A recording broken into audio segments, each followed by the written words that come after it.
everybody. What's up? That's Steve. I'm Casey. Welcome back into another episode of The Film Cave. Very excited to talk about film adaptations. So we're going to mention some that we feel are really great, some not so good, some terrible, whatever. So what are like the top movies that have spawned like, sequels and all that kind of stuff? What's like the big ones that come to mind first, right? The Lord of the Rings. Right. I think that trilogy was pretty amazing. So do you think that was like one of the first ones, like the big budget kind of book trilogies? I mean, well, there's Jurassic Park, I guess. Yeah, which the first movie is based on Michael Crichton's book. Lost and the Lost World as well. But so there's a lot of changes. That's true. But then like the third one, and it doesn't have anything to do with. Yeah, I'd say it probably is like the first like huge epic in scope movie trilogy based on a book trilogy. But what about James Bond? James Bond. Right. Based off like all those other little books that went on and on and on and on. Sure. That kind of stuff. Sure. So yeah. But there are some of those that aren't from books. There's like kind of just based off the character from the books. You know what I mean? So I think Casino Royale was like one that was like the name of one of the books. A book. Mm-hmm. So that really wasn't like adapted from actually the actual book. It was more just like the character. And like same with Jason Bourne. That's true. I think like the Jason Bourne books kind of fall into that where it's based on a character. Right. I mean the Bourne Identity is a book, and a whole series of stuff, but you get the rights to a book, you can adapt it however you want. There Will Be Blood is based on a book called Oil by Upton Sinclair, and it's like I think there's one line out of the book that's used. Just the idea. The whole synopsis. So they don't get sued. They just buy the rights to it. Yeah, exactly. Right. But I think we can't mention book adaptations without mentioning Harry Potter. Am I right? Correct. Good Correct. Yeah. And that's an interesting point, my friend. Yes. Because I like interesting points. I think there are some bad adaptations in that series, and then there are really good adaptations in that series. Because you read all the books? I haven't read all of the books, actually. I haven't read any of them. So the biggest problem with movies 1 and 2 are they are like literal, like everything that happens in the book, it happens in the movie. It's very, very close to the book. Right. Which I think I think a lot of people would say that might be a good thing. Yeah, well, but true to the book. Very true to the book. Yeah. Too true to the book. A little too true. Then once you get into 3, 4, 5, I think 5 is probably by far the best movie adaptation. Was that The Goblet? No, that Goblet of Fire is 4, and then Order of the Phoenix is 5, and like half the book has to do with these owl tests that the students have to take. Right. And it's, this massive undertaking of a book, and they actually made it into a really good movie. Makes it a lot more interesting and faster pace, and they ditched the owls. I mean, they mention it a little bit, but way shortened. I still haven't seen all of them all the way through. Really? Yeah. When 1 and 2 feel so similar. I mean, again, it's Chris Columbus on both of them. Same director. They just have the same rhythms and the same act structure and everything, and it's just directly from the book. Right.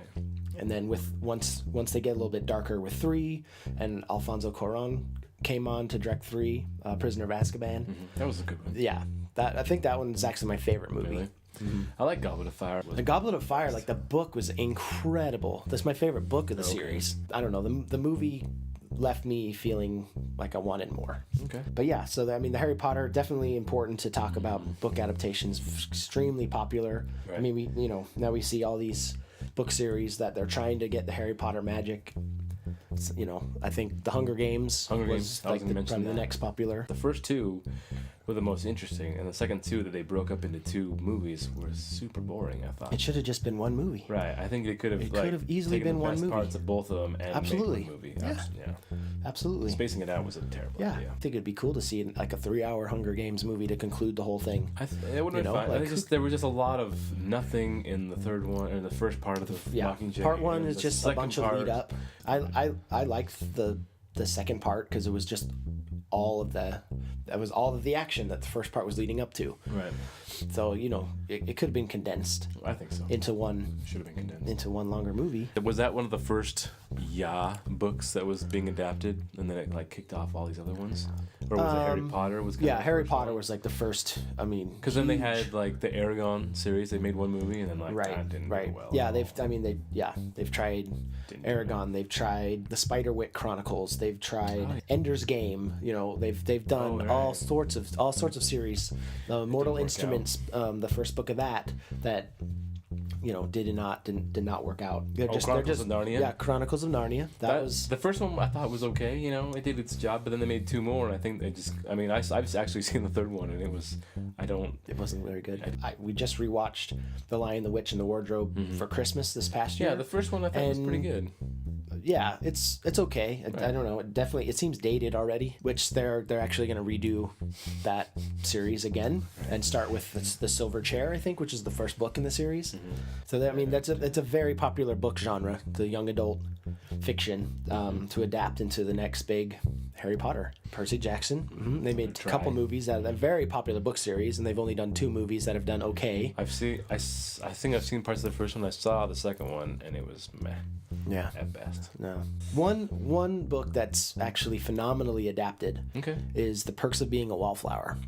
It was on a list of people. It's a young adult book. It was independent. It was an independent movie. It was an independent movie. The author of the book wrote the screenplay and directed the movie.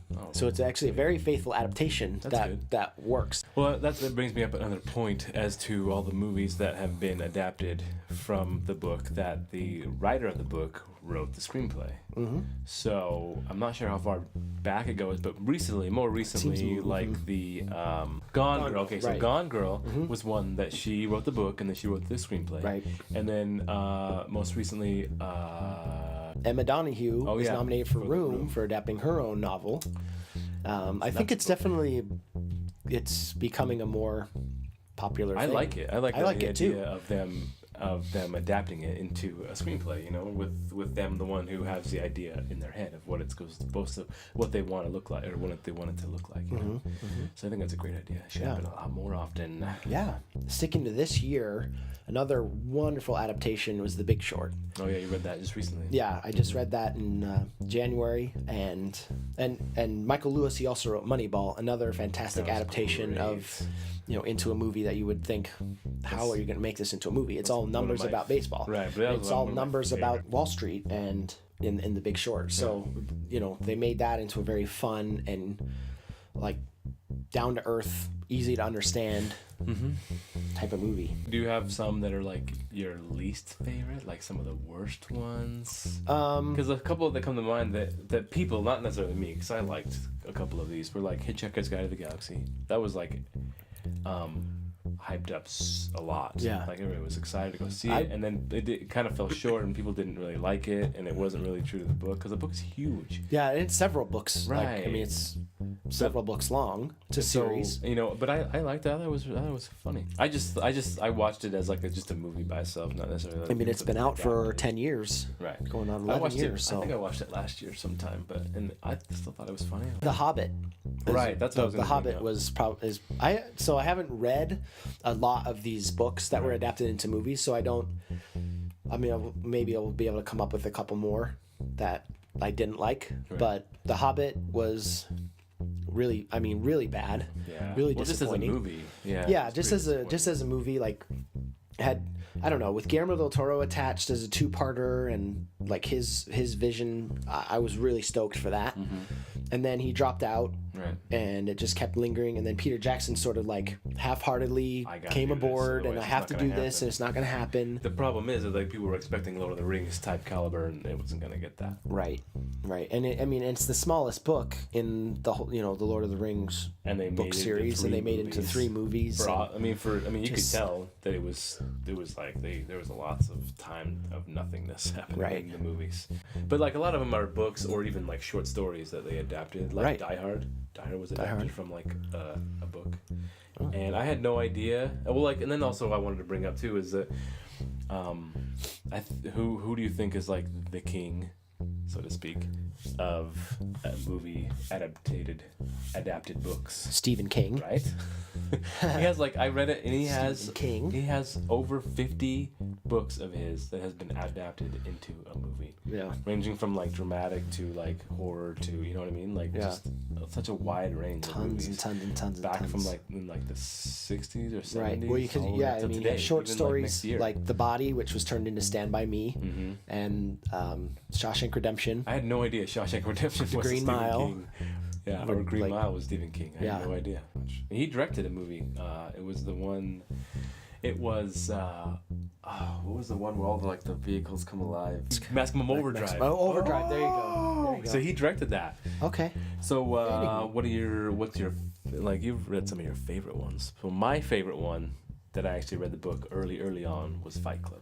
Yeah. So I watched the movie, realized it was a book, and then I watched that, and it was written. The book was written by Chuck Palahniuk. Right.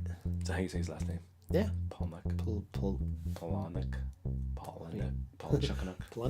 Anyways, and then he also released one a while ago. It's been a while, but another one, Choke. Read that one. Oh, L.A. Confidential. Oh yeah, is one of my favorite. That's an excellent. I mean, movie. great film. But one really good adaptation, which is tough to do based on a James Elroy novel. And then they're Black so Dahlia complex. too. The Black Dahlia. I from what I've heard, I actually have not seen it, but from James Elroy's reactions from that to that from L.A. Confidential. L.A. Confidential, he said, was his most favorite experience of his books being adapted for Hollywood, and Black Dahlia was one of the worst. Oh, a couple of them based on graphic novels. Road to Perdition and V for Vendetta, I thought were really good adaptations. What about The Watchmen? Watchmen? Yeah, I enjoyed Watchmen. You like that? Yeah, I guess there was a lot of uproar about like the ending. I read it, That's the problem with comic books. Then there's so many like faithful crazies out there that want it to be exactly how it is in the comic book, and you just can't do that. Right. But I mean, it's like a 3-hour movie. Yeah, and Zack it's Snyder, like the director's cut and everything. I thought he did a really good job. It was a very faithful adaptation, just not the ending. Mystic River and Gone Baby Gone, both really good adaptations. I remember seeing Dark Mystic River at the Dark tower, not the tower, the Trolley Square. Trolley Square. I saw it there too. I think we saw it. Oh, we see it together? I'm pretty sure we did. Oh, okay. You remember me? I don't even remember him. So, lots of good movies that were adapted. So, what I would suggest is to read these books before you watch the movies. Or watch the movie and then read the book. Right. Maybe change it up. Just figure out which ones are adapted. Just and makes me want to watch all these movies. Yeah. So excited. So yeah, you should tell us what your favorite books are that were adapted, and that would be it. And we can read. Yeah, I mean, it's a huge topic to cover, so yeah, we just wanted to mention some of our favorites. Yeah, some of the ones we didn't know anything about. Like I said, I was very surprised to know that Shawshank was a Stephen King book. Yes. All right, so that's it for this little episode. Thanks for watching. Don't forget to check us out on Facebook, facebook.com/thefilmcaveforever. And that's Casey, and I'm Steve, and we'll see you next time. Watch out, slippery. When wet.